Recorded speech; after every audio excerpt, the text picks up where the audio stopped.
எதிர்வரும் சட்டமன்ற தேர்தலை ஒட்டி அதிமுக பாஜக அடங்கிய என்டிஏ கூட்டணி உருவாகியுள்ள நிலையில் டிடிவிக்கு எதிராக தொடுத்த முக்கிய வழக்கை திரும்பப் பெற்றிருக்கிறார் எடப்பாடி பழனிசாமி. கூட்டணியில் அமமுகவும் அங்கம் வகிக்கும் என்று டிடிவி தினகரனே உறுதிப்படுத்திய நிலையில் எடப்பாடியின் இந்த மூவ் கவனம் ஈர்த்திருக்கிறது. நடந்தது என்ன என்பது குறித்து விரிவாக பார்க்கலாம்.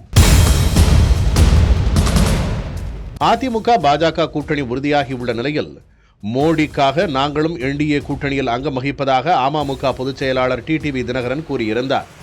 அதேபோல் திமுக என்கிற தீய சக்தியை ஒழிக்க அனைத்து கட்சியிலும் இருக்கும் அதிமுக தொண்டர்கள் ஓரணியில் திரண்டுள்ளனர். தேர்தல் நெருக்கத்தில் சாதக பாதகத்தை பார்த்து தேவையான இடங்களை பெற்று போட்டியிடுவோம் என்றும் அறிவித்துள்ளார். எப்படி பார்த்தாலும் என்டிஏ கூட்டணியில் அதிமுகவும் அமமுகவும் அங்கம் வகிப்பது கிட்டத்தட்ட உறுதியாகியுள்ளது. இந்த நிலையில்தான் டிடிவியை எதிர்த்து தொடர்ந்த வழக்கை திரும்ப பெற்றுள்ளார் எடப்பாடி.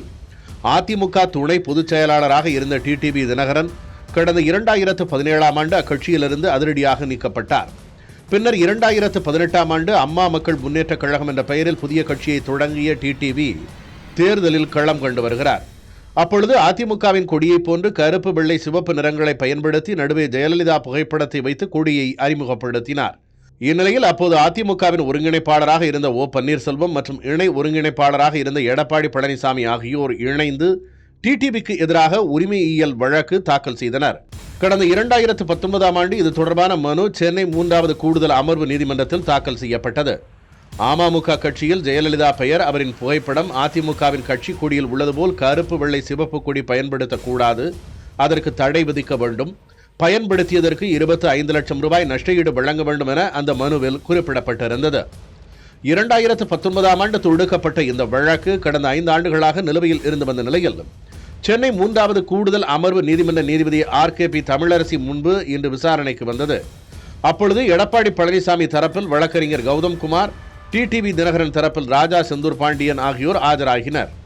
அதிமுக பொதுச் செயலாளர் என்ற முறையில் இந்த வழக்கை திரும்பப் பெறுவதாகவும் இதனை நீதிமன்றம் அனுமதிக்க வேண்டும் எனவும் எடப்பாடி பழனிசாமி தரப்பில் மனு தாக்கல் செய்யப்பட்டது. இதனை ஏற்றுக்கொண்டு அமமுக டிடிவி தினகரனுக்கு எதிராக அதிமுக பொதுச் செயலாளர் எடப்பாடி பழனிசாமி தாக்கல் செய்த மனுவை திரும்பப் பெற அனுமதித்து வழக்கை முடித்து வைத்து உத்தரவிட்டார் நீதிபதி. பாஜகவுடன் அதிமுக மீண்டும் கூட்டணி வைத்துள்ள நிலையில் டிடிவி தினகரனுக்கு எதிரான வழக்கை திரும்பப் பெற்றுள்ளது அரசியல் ரீதியாக முக்கியத்துவம் வாய்ந்ததாக கருதப்படுகிறது. அனைவரும் ஓரணியில் இணைவதாலேயே எடப்பாடி தரப்பு இந்த முடிவை எடுத்திருப்பதாக கூறுகின்றனர் அரசியல் விமர்சகர்கள்.